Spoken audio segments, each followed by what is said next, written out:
Rajasthan class से स्वागत है। नमस्कार सभी को। हम पढ़ रहे हैं राष्ट्रपति से संबंधित अनुच्छेद पढ़ रहे थे। कल अनुच्छेद पढ़ लिया था, कौन सा आपको पता है? 65 पढ़ लिया था, जिसमें लिखा है कार्यवाहक राष्ट्रपति, आपको पढ़ा दिया। आज अनुच्छेद पढ़ेंगे, राष्ट्रपति से संबंधित 71 अनुच्छेद पढ़ेंगे। 71 लिखा है कि राष्ट्रपति या उपराष्ट्रपति चुनाव संबंधित अगर विवाद होता है तो उसका अंतिम निर्णय किसका होता है? सर्वोच्च न्यायालय का होगा। तो आप लिखोगे इसमें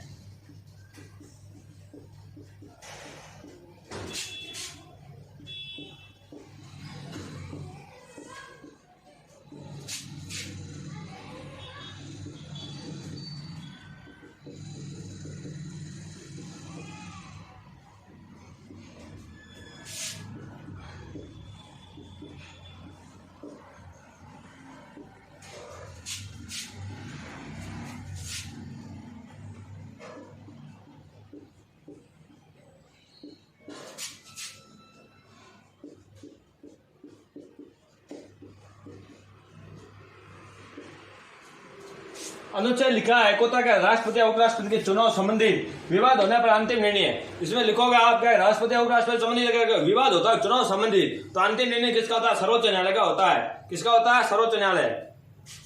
अब लिखोगे इसमें, लिखो आगे आप लिखो, यदि सुप्रीम कोर्ट द्वारा किसी व्यक्ति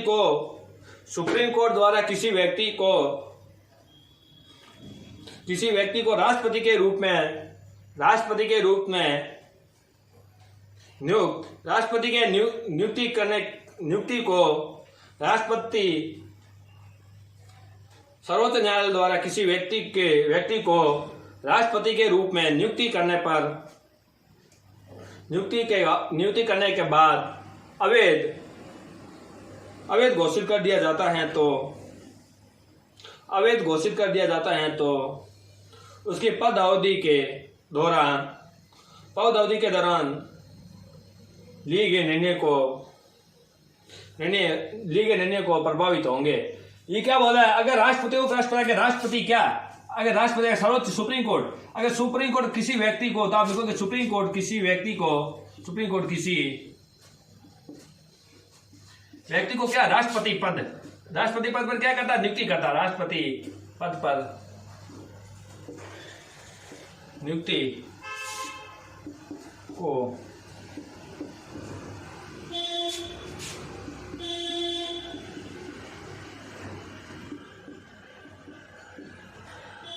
हम सुप्रीम कोर्ट किसी व्यक्ति को का राष्ट्रपति पद पर नियुक्ति उसको अवैध घोषित करता है। तो क्या अवैध घोषित करता है? उसके बाद अगर जो भी राष्ट्रपति निर्णय लिए राष्ट्रपति ने, तो जो भी निर्णय लेगा वो तो प्रभावित होंगे, फिक्स है, वो तो प्रभावित होंगे, क्योंकि इन्होंने क्या अवैध घोषित कर दिया। किसको? राष्ट्रपति को। किसने किया है? सुप्रीम कोर्ट ने। किसने किया है? तो आप बताओगे सुप्रीम कोर्ट ने।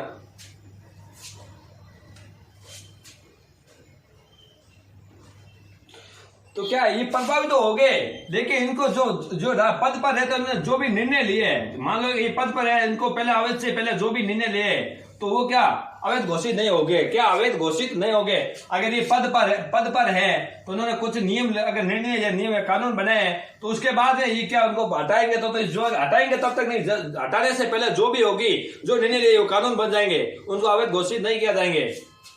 अब अनुच्छेद आगे पढ़ोगे आप, अनुच्छेद पढ़ोगे, लिखोगे 74 में राष्ट्रपति की सलाह देने के लिए क्या होगी? मंत्री परिषद, जिसका प्रधान कौन होगा? प्रधानमंत्री। अगर मान लो किसी राष्ट्रपति या उपराष्ट्रपति का चुनाव विवाद हो ही जाता है तो क्या करेगा? सुप्रीम कोर्ट क्या करेगा? उसके निर्णय की जांच कौन करेगा? सुप्रीम कोर्ट करेगा। किसी का अधिकार नहीं, सुप्रीम कोर्ट के पास क्या है? अधिकार इसकी जांच करने का। अनुच्छेद लिखो आप 74।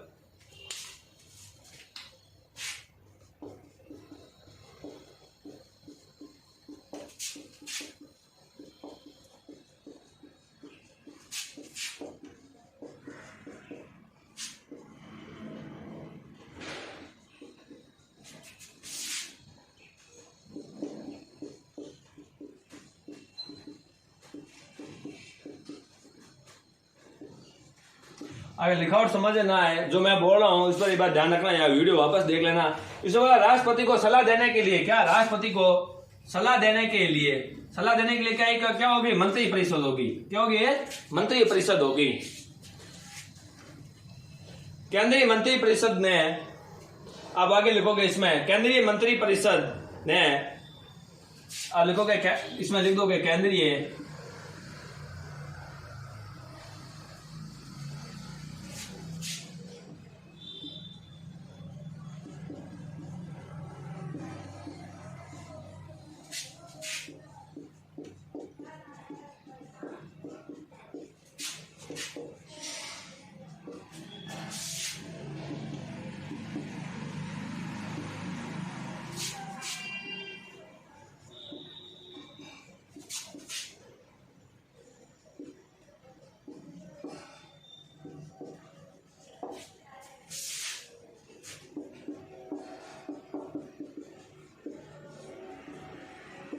इसमें क्या बोला केंद्रीय मंत्री परिषद ने राष्ट्रपति को क्या सलाह दी, इसकी क्या करेगी, न्यायिक जांच नहीं की जा सकती। अगर कोई भी केंद्रीय मंत्री परिषद ने क्या राष्ट्रपति की किसी प्रकार की सलाह दी है तो उसका न्याय जांच नहीं की जा सकती। कोई न्यायपालिका उसकी जांच नहीं कर सकता, क्या सलाह दी क्या नहीं, इसके बारे में न्याय जांच नहीं कर सकता है। कौन नहीं कर सकता है? केंद्रीय मंत्री परिषद जो सलाह दी उसकी जांच कौन नहीं कर सकता है? न्यायपालिका।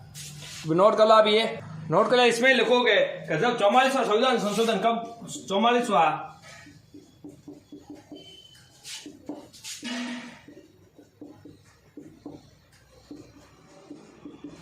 संविधान संशोधन जब 1978 में हुआ था, उस टाइम क्या प्रावधान किया गया था? क्या है प्रावधान 1978 में?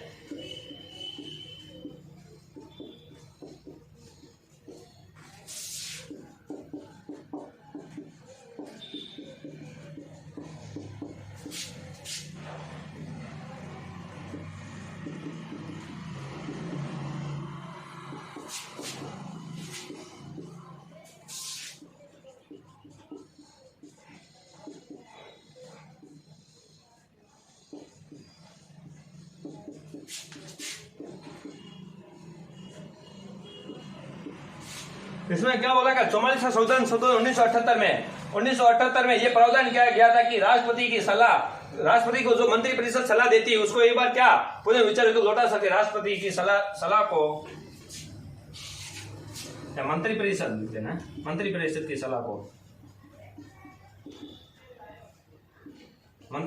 सलाह को एक बार पुनर्विचार हेतु लौटा सकती है। इसको क्या 44 संविधान में लिखा, जो मंत्री परिषद जो सलाह देती है राष्ट्रपति को, राष्ट्रपति जरूर नहीं उस सलाह को माने, एक बार पुनर्विचार हेतु क्या उसको लौटा सकती है। आगे आप लिखो राष्ट्रपति मंत्री परिषद की सलाह मानने के लिए बाध्य है। राष्ट्रपति क्या सलाह मानने के लिए बाध्य, जरूर उन्होंने वापस लौटा दिया कि वापस वही है, उनको वही वापस सलाह दी जाएगी तो उसको बाद क्या वो बाध्य है कि उसको मानने के लिए। जो भी मंत्री परिषद नहीं पाए उसको वापस पुनः विचार लौटा दिया, उसके बाद अगर वापस वही आता है तो उसके बाद क्या है, सलाह मांगने के लिए क्या बाध्य है। तो राष्ट्रपति मंत्री परिषद की सलाह मानने के लिए बाध्य है, अर्थात राष्ट्रपति के पास सर्वैधानिक स्विवेकीय शक्तियां है। राज्यपाल के पास सर्वैधानिक शक्तियां है। ये क्या राष्ट्रपति के पास क्या सर्वैधानिक स्विवेकीय शक्तियां, लेकिन राज्यपाल के पास कैसी है? सर्वैधानिक शक्तियां। किसमें? अनुच्छेद 163। जब हम पढ़ेंगे राज्य सरकार, कौन से राज्य सरकार पढ़ेंगे उस टाइम आपको बताऊंगा राज्यपाल के बारे में, मुख्यमंत्री के बारे में। राष्ट्रपति के स्विवेकीय शक्तियां पढ़ रहा है, इसमें देखेंगे राज्यपाल में क्या अंतर आता है। अब ये नोट कर लिया आपने।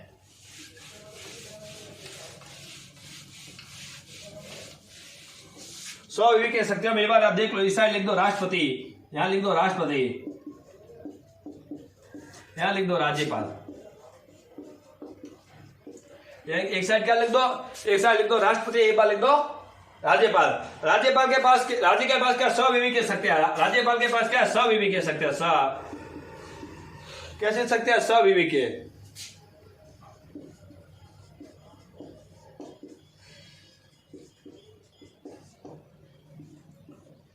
स्विवेकीय शक्तियां किसके पास है? तो आप बताओगे किसके पास है? राज्यपाल के। राष्ट्रपति के पास क्या है? सर्वैधानिक स्विवेकीय शक्तियां।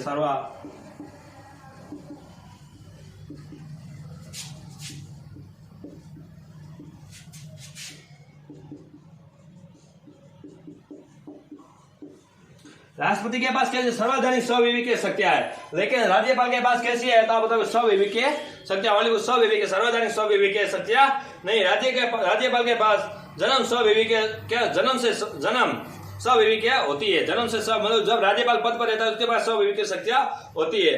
बल्कि राष्ट्रपति के बाद कैसे अब बोले परिस्थिति की जन्म स्वविवेक शक्ति होती है। आप बताएं उन शक्ति उनके स्वविवेक शक्ति या परिस्थिति इस जन्म शक्तियों के बारे में पढ़ेंगे। राष्ट्रपति के पास कैसी होती है और कहाँ होती है और कैसे उसका प्रयोग किया जाता है। इसमें क्या राष्ट्रपति की परिस्थिति जन्म शक्तियां, परिस्थिति जन्म क्या, अगर मान लो क्या परिस्थिति जन्म राष्ट्रपति के क्या पाएगा बहुमत, मान लो कि राष्ट्र के बहुमत प्राप्त ना करके क्या प्रधानमंत्री का कोई प्रधानमंत्री पद पर उसको बहुमत प्राप्त नहीं किसी पार्टी को, अगर प्रधानमंत्री चुनना है तो अब स्वविवेक शक्ति से क्या चुन सकता है, राष्ट्रपति चुन सकता है किसको, राष्ट्र इसको प्रधानमंत्री को चुन सकता है। कौन चुनेगा, ये चुनेगा राष्ट्रपति। अगर मान लो कोई बड़ी पार्टी है किसी पार्टी को बहुमत प्राप्त नहीं है कि किसी बड़ी पार्टी नेता को, वो क्या प्रधानमंत्री के लिए क्या करेगा, प्रधानमंत्री पद पर क्या उसको करेगा नियुक्ति। ये कैसे शक्ति है, स्वविवेक शक्ति है। राष्ट्रपति के पास क्या स्वविवेक शक्ति, इसी प्रकार राज्यपाल के पास भी क्या होती है स्वविवेक शक्तियां होती है। अगर विशेष किसी बहुमत को नहीं मिला, किसी पार्टी को बहुमत नहीं मिलेगा, पार्टी तो मुख्यमंत्री नहीं बनेगा, तो अगर मुख्यमंत्री तब तक नहीं बनेगा क्या 6 माह के लिए क्या वो बना सकता है, उससे 6 माह के बाद क्या उसको बहुमत प्राप्त करना पड़ेगा 6 माह तक, वो 6 माह तक रह सकता है मुख्यमंत्री, या 6 माह तक हम उनको प्रधानमंत्री बनाएंगे, उनको 6 माह तक रहेंगे। 6 माह के बाद इनको क्या विश्वास वापस जीतना होगा, मतलब इसको क्या कहेंगे बहुमत लेना पड़ेगा। किसको बहुमत लेना पड़ेगा, ये प्रधानमंत्री जी बहुमत को लेना पड़ेगा। वापस इसको बहुमत अगर प्राप्त हो जाएंगे तो ये 5 साल तक रहेंगे, अगर बहुमत प्राप्त नहीं होगा तो इनको 6 महीने के बाद अपना पद से हट जाएंगे। अब इसमें लिखोगे स्पष्ट बहुमत प्राप्त ना होने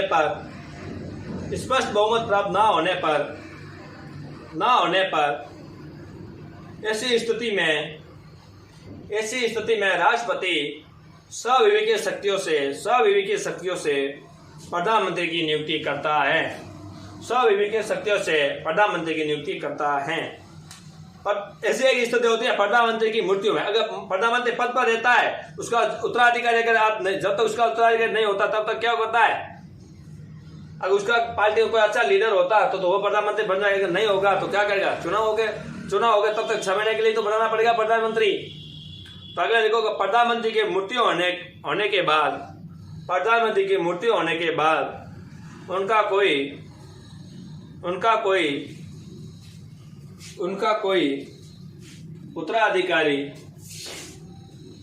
उत्तराधिकारी ना हो तो राष्ट्रपति स्वविवेकीय शक्तियों का प्रयोग करता है। उनका कोई उत्तराधिकारी नहीं होगा तो क्या करेगा, स्वविवेकीय शक्तियों का तो प्रयोग करेगा। तो क्या करेगा स्वविवेक। और तीसरा, जब अविश्वास प्रस्ताव पारित हो जाए, क्या अविश्वास प्रस्ताव पारित हो जाए तो अपना पद से क्या हो जाएंगे नीचे। प्रस्ताव पारित होने के बाद लोकसभा राज्यसभा दोनों पारित हो जाते हैं, उसके बाद राष्ट्रपति के पास पहुंचता तब अपना पद से मुक्त हो जाएंगे। तब लिखोगे अविश्वास प्रस्ताव पारित होने के बाद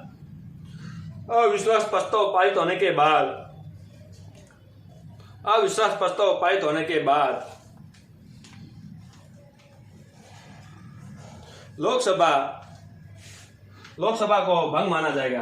क्या लोकसभा को क्या माना जाएगा, भंग कर सकता कौन कर, लोकसभा को कौन, राष्ट्रपति भंग कर सकता है। आगे लोकसभा क्या है, ये लोकसभा है, आप समझ लो ये लोकसभा में कौन बैठता है, मंत्री परिषद का प्रधान कौन होता है, ये मंत्री परिषद बैठती है, इसका प्रधान कौन होता है, प्रधानमंत्री होता है। अगर इसके प्रति अविश्वास प्रस्ताव पारित हो गया,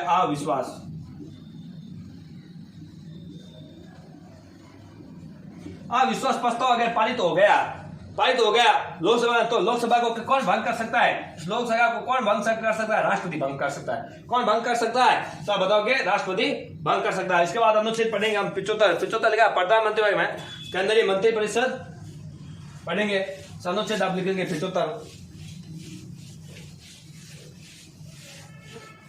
यह को समझ में आ गया है। स्वविवेकीय शक्ति क्या है, अगर किसी दल को बहुमत प्राप्त नहीं होता, स्पष्ट बहुमत प्राप्त नहीं होता है तो क्या करेगा राष्ट्रपति, क्या करेगा स्वविवेकीय शक्तियों से 6 माह के लिए क्या प्रधानमंत्री को नियुक्ति कर सकता है। नियुक्त कौन कर सकता है, तो आप बताओगे ओनली फॉर कौन, राष्ट्रपति कर सकता है। उसके बाद बताओगे कोई राष्ट्रपति के पद पर मृत्यु होती है, राष्ट्रपति पद पर मृत्यु हो जाती है तो उसका जब तक उत्तराधिकारी नहीं तो क्या करेगा, उसको 6 माह के लिए जब तक चुनाव नहीं होगा तब क्या करेगा, स्वविवेकीय शक्ति से वापस प्रधानमंत्री नियुक्त कर सकता है। उसके बाद अविश्वास प्रस्ताव अगर पारित हो जाए तो लोकसभा को भंग कौन कर सकता है?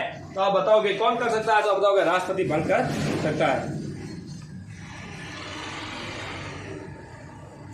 प्रधानमंत्री केंद्रीय मंत्रिपरिषद की नियुक्ति कौन करता है? तो आप राष्ट्रपति। तो आप बताओगे अनुच्छेद 75 लिखोगे, अनुच्छेद 75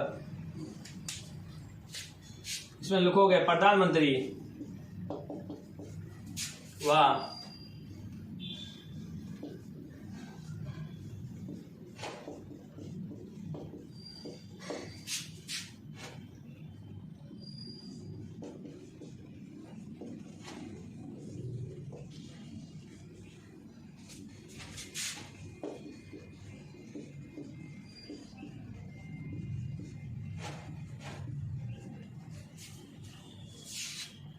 केंद्रीय मंत्री परिषद नहीं, सॉरी केंद्रीय मंत्री है, केंद्रीय मंत्रियों को।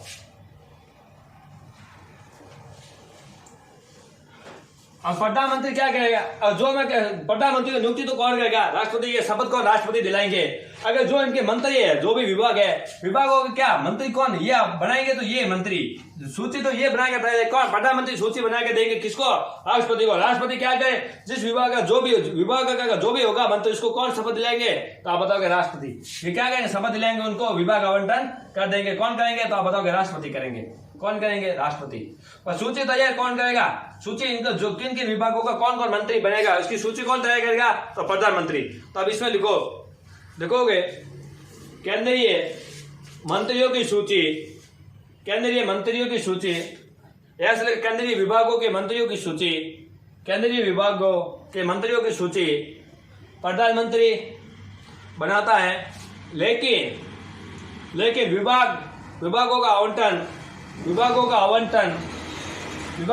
आवंटन राष्ट्रपति करता है। विभागों का आवंटन कौन करता है? राष्ट्रपति करता है। अनुच्छेद 76 में क्या लिखा? महान न्यायवादी की नियुक्ति। महान न्यायवादी की नियुक्ति कौन करता है? महान न्यायवादी की नियुक्ति कौन करता है? तो आप बताओगे राष्ट्रपति। ये आपने पढ़ रखा है, ये ज्यादा 6, 7 की 8 क्लास से स्टार्ट हो जाता है।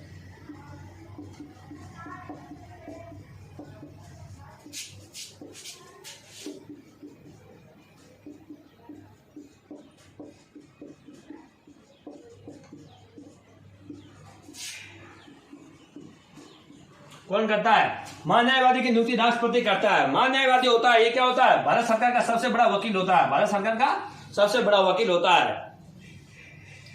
ये भारत सरकार के खिलाफ, संविधान के खिलाफ केस नहीं लड़ सकता है। क्या करेगा? संविधान के खिलाफ केस नहीं लड़ सकता है। ये सबसे बड़ा वकील होता है भारत सरकार का। बल्कि उनको ध्यान रखा, इनको पेंशन नहीं दिया जाती, पेंशन नहीं दी जाएगी, संसद निधि से या कोई भी से पेंशन नहीं दी जाएगी। ये केस लड़ सकता है, किसी न्यायालय में केस लड़ सकता है, किसी में भाग ले सकता है, मीटिंग में भाग ले सकता है, तो ये वोट नहीं कर सकता है। आगे लोकसभा राष्ट्रपति को, उनको क्या ये वोट नहीं कर, राष्ट्रपति को प्रस्ताव पारित हो जाता है महाभियोग, तो उनको वोट नहीं करेगा। प्रधानमंत्री को वोट नहीं करेगा, बल्कि किसी भी भाग ले सकता है, किसी बैठक में भाग ले सकता है। अनुच्छेद पढ़ेंगे 77, अनुच्छेद 77 बोला गया क्या? प्रधानमंत्री का कर्तव्य है कि वो राष्ट्रपति को क्या सूचना दे। तो इसका कर्तव्य है प्रधानमंत्री का, लिखोगे आप इसमें, क्या प्रधानमंत्री का कर्तव्य है कि राष्ट्रपति को सूचना दे।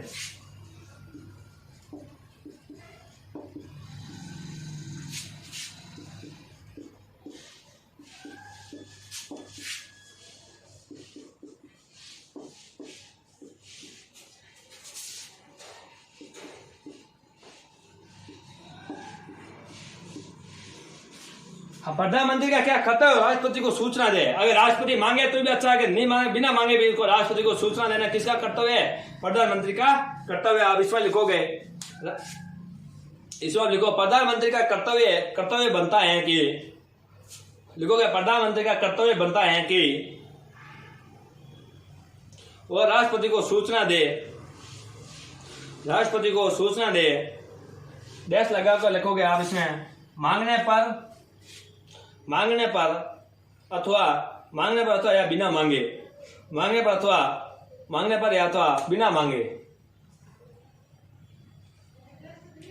अगले में लिखोगे राष्ट्रपति प्रधानमंत्री से सूचना मांग सकता है। राष्ट्रपति प्रधानमंत्री से सूचना मांग सकता है। लेकिन जरूरी नहीं है कि राष्ट्रपति मांगने पर ये प्रधानमंत्री सूचना दे। लेकिन जरूरी नहीं है कि राष्ट्रपति मांगने पर ये प्रधानमंत्री सूचना दे। बिना मांगे ये सूचना देनी चाहिए। अब क्या है, प्रधानमंत्री का क्या कर्तव्य है? प्रधानमंत्री का कर्तव्य है कि वो क्या सूचना क्या दे, राष्ट्रपति को देगा। राष्ट्रपति चाहे मांगे, क्या राष्ट्रपति चाहे मांगे या चाहे ना मांगे, फिर भी किसका कर्तव्य है? प्रधानमंत्री का कर्तव्य क्या, किसको सूचना दे? राष्ट्रपति को। टाइम पर क्या दे? टाइम पर सूचना दे। ये किसका कर्तव्य है? प्रधानमंत्री का कर्तव्य है। अब ये क्या राष्ट्रपति से संबंधित है। अब लिखोगे इसको 300 कौन सा 361 है।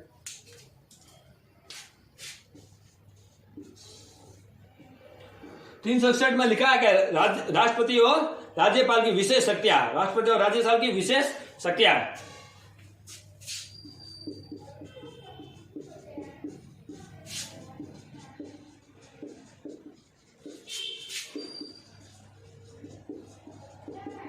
विशेष अधिकार लिख दो आप। किसके विशेष अधिकार है? राष्ट्रपति और राज्यपाल। राष्ट्रपति और राज्यपाल के। इसमें लिखो आप, इसमें लिखोगे आप राष्ट्रपति को या राष्ट्रपति की पद अवधि के दौरान उन पर भारत के किसी भी न्यायालय में आपराधिक या फौजदारी मुकदमा नहीं चलाया जा सकता है। राष्ट्रपति की पद अवधि के दौरान भारत के किसी भी न्यायालय में आपराधिक तथा फौजदारी मुकदमा नहीं चलाया जा सकता है।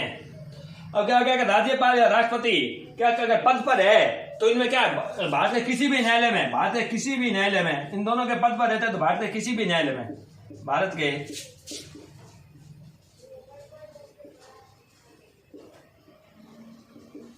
न्यायालय में क्या मुकदमा नहीं चला सकते हैं। मुकदमा चला नहीं सकता है। उसके बाद आगे लिखो, लेकिन पद अवधि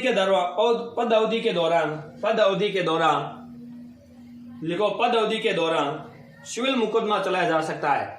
ये क्या बोला कि पद अवधि के सिविल मुकदमा चलाया जा सकता है, बल्कि क्या आपराधिक नहीं चलाया जा सकता है मुकदमा।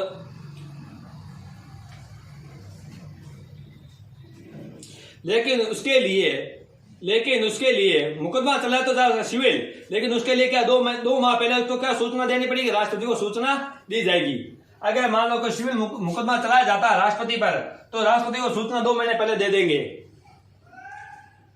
आगे लिखो, पद अवधि के दौरान राष्ट्रपति या राज्यपाल को गिरफ्तार भी नहीं किया जा सकता है। अब राष्ट्रपति को क्या पद अवधि के दौरान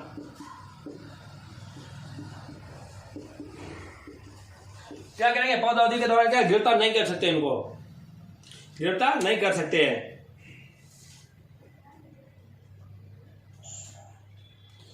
आगे लिखो, पद अवधि के दौरान लिए गए निर्णय को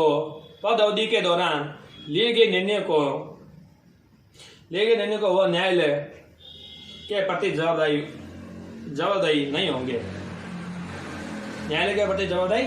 होंगे। कल पढ़ेंगे हम राष्ट्रपति की शक्तियां पढ़ेंगे। पहले पढ़ेंगे विधीय शक्तियां। कौन पढ़ेंगे? विधायक शक्तियां, विधीय।